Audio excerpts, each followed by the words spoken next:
Radio Sucesos 101.7 FM presenta su noticiero Sucesos con Milton Pérez y Verónica Larrea. Un periodismo libre para una democracia plena. Los hechos y las opiniones de los sucesos que marcan nuestro tiempo.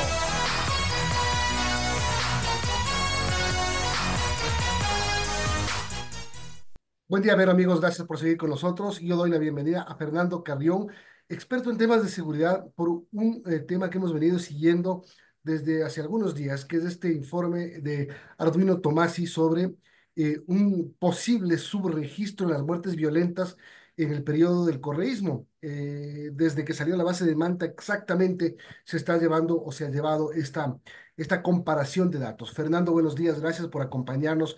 La primera pregunta es: ¿es posible que haya un subregistro tan grande de muertes no identificadas en un periodo determinado como el 2009-2018? Buen día. Buen día, muchísimas gracias por la invitación. Sí, he revisado el informe de Tomás y me parece que tiene todos los elementos como para mostrar que efectivamente los datos son ciertos. Lo que nosotros hemos tenido es una tendencia de crecimiento de la violencia desde 1980, que teníamos una tasa de 6 homicidios, al año 2009, que llegamos a tener una tasa de 17,8, es decir, y se triplican los homicidios en 30 años. Pero de ahí lo que hemos tenido es una caída impresionante de estos casi 18 homicidios por 100.000 habitantes a un poco más de 5, es decir, en un lapso muy corto de tiempo, se hace una caída tan alta como la que se tuvo 30 años atrás, pero en este caso es un lapso cortísimo porque es desde 2009 a 2017. Entonces, yo siempre me había preguntado cómo se logró una cosa de ese tipo y algunas hipótesis tenía, pero no tenía información. Y creo que ahora, con lo que nos ha mostrado Tomás, sí, pues ahí hay una explicación interesante. Una explicación interesante de que una decisión política, de que medidas políticas pueden llegar a decir cosas que no son realidad. Eso es lo que ha pasado, ¿no? Eso es lo que ha pasado. Lo que tenemos es esta caída tan abrupta. Y yo creo que eso se produce básicamente por una política exactamente donde primero lo que se hace es unificar todas las fuentes que contabilizan los homicidios. Esto es el caso de la policía, el caso del sistema judicial. Bueno, el sistema judicial no, la fiscalía, salud y ese registro civil. Y entonces todo eso termina en el INEC. Y es el INEC el que finalmente pues, logra integrar información y traspasarnos a la sociedad los datos obtenidos. Ahora, por eso el presidente de la República dispone una auditoría al INEC. Es posible que en esta auditoría se lleguen a desempolvar cosas que posiblemente se quisieron enterrar. Yo creo que sí, me parece que fue una decisión muy buena la del presidente, pero yo le ampliaría justamente a otras instituciones, justamente las que estoy señalando. Creo que el caso de la Fiscalía, Registro Civil, Salud, etcétera, también deberían seguir más o menos estos pasos, porque lo que se tiene en términos generales es dos tipos de muertes, de fallecimiento. Uno por causas internas, que son enfermedades, que es lo que se conoce como las muertes naturales, y la otra por causas externas. Y entonces ahí hay tres causas externas: uno suicidios, otro accidentes y el tercero son homicidios. Y entonces presión que en el ámbito de homicidios ahí se ha producido una doble expresión en este caso. Uno, los homicidios que tienen una definición clara de que son asesinatos, y el otro son muertes violentas, pero con causas no explícitamente definidas. Y entonces esa separación que se empieza a hacer es la que causa justamente el hecho de que se contabilice exclusivamente como violentas las primeras, es decir, las que tienen causas definidas y no las otras.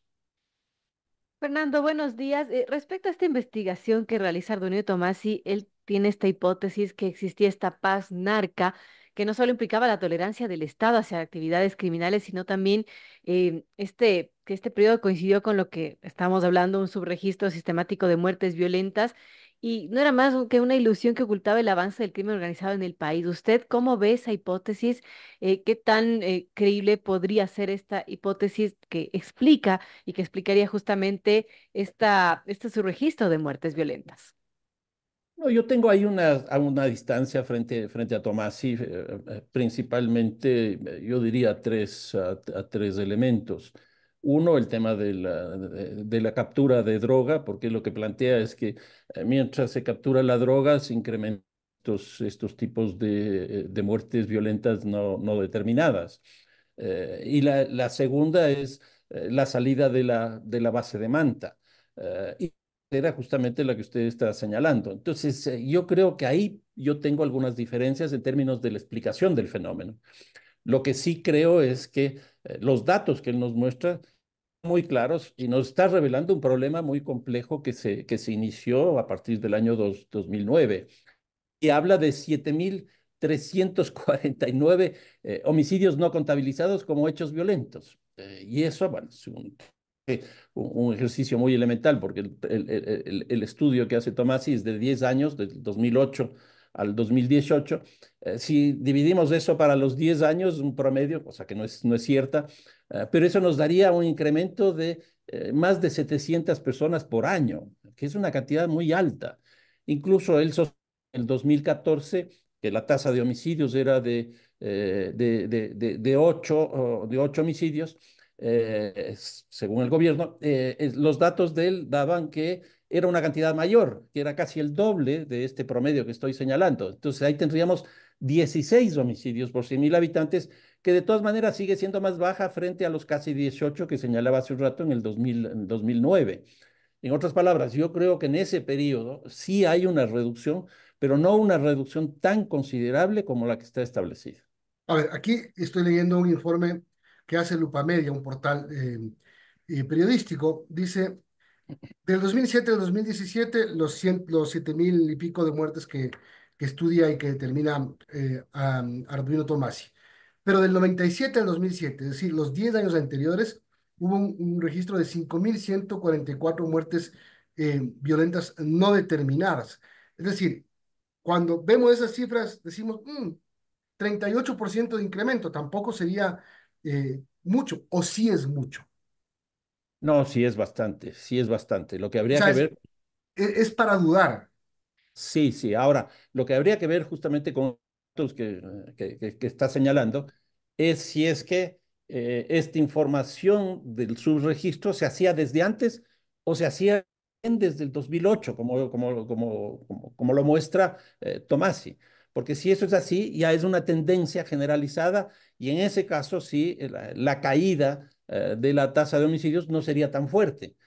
Pero de todas maneras, yo creo que si eso existe, eso hay que corregir.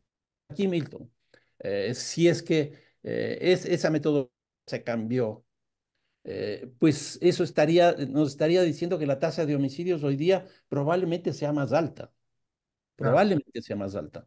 Porque si nosotros estamos diciendo que la tasa de homicidios entre el 2008 y el 2018 es más baja, pues lo que corresponde es decir que la que tenemos hoy día es mucho más alta. El año pasado fueron 46, 47 homicidios por 100.000 habitantes. Yo estimaría que si esto es así, estaríamos en alrededor de 53, 54 homicidios por 100.000 habitantes, lo cual haría que el Ecuador sea el país más violento de toda la región. Ahora, sobre el tema que usted mencionó hace un momento, este hito de la salida de operaciones del Foler Manta, eh, sí registra que después de eso cayó la captura de droga en el Ecuador. Es decir, ¿es por la falta de eficiencia de las autoridades entonces o por la falta de apoyo de los estadounidenses en la base de Manta en las operaciones contra narcotráfico en Ecuador? Y el otro, el aumento de las muertes violentas, no determinadas, sobre todo en la zona que era conocida como el corredor de la droga, en zonas fronterizas. Ahí es cuando uno puede pensar, si se mueren tantos en la frontera, ¿se mueren, se suicidaron? ¿Se mueren en accidentes de tránsito? ¿Por qué no se puede determinar qué tipo de muerte violenta fue? No, en el caso de la cantidad de muertes violentas no determinadas en la frontera y en los corredores, yo creo que la conclusión a la que llega Tomasi está bien. A mí me parece que está bien. Pero en el caso este, por ejemplo, de la base de Manta y el vínculo con la captura de drogas, yo creo que ahí hay que hacer análisis internacional. Por un lado, porque sale la base de Manta de Manta y Colombia construye dos bases militares y para el mismo fenómeno, dos bases militares. Y ya le hemos escuchado incluso al ex embajador de los Unidos decir que incluso las bases militares hoy día tienen un rol subsidiario porque la tecnología que tenemos ya nos ayuda mucho más. Por ejemplo, para explicar esto, la caída de la captura de droga, pues eso puede obedecer a políticas o puede obedecer a que entró menos droga.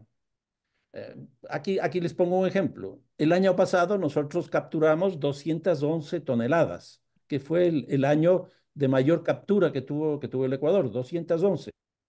Pero yo creo que este año el Ecuador va a tener una captura de 290 o más toneladas de cocaína. ¿Y qué es lo que estamos viendo? Una caída de la tasa de homicidios. ¿Por qué? Porque en este tipo de cosas lo que hay que ver es una dinámica que existe entre la propia. Directamente relacionadas. Claro, y una dinámica entre la evolución del delito, es decir, la evolución del narcotráfico. Hoy día, por ejemplo, hay una sobreproducción impresionante de cocaína. Y por otro lado, lo que nosotros tenemos son las políticas. Yo creo que, y esto no se puede negar, que lo que ha hecho el presidente Noboa ha sido una reducción. El gobierno habla de 17%. De los datos que yo he visto son 16, es decir, estamos en lo mismo. De todas, después de haber tenido esa tendencia de crecimiento del 2017, como decía, de un poco más de 5 homicidios por 100.000 habitantes y terminar en 47, en un lapso de seis años multiplicar tanto, pues hoy día que se haya reducido eso es una brutalidad. Entonces, hay la hipótesis que tiene Tomasi, por lo menos a mí no me funciona. 8:37, estaba hablando con Fernando Carrión, experto en temas de seguridad, sobre esta investigación de Arduino Tomasi. Y Fernando, usted decía que esa hipótesis que maneja Tomás si no le funciona, ¿cuál sería su hipótesis que plantearía o cómo entender esto que estaba pasando en esos años? No, eso puede ser exclusivamente una decisión de política pública, es decir, reconstruir datos.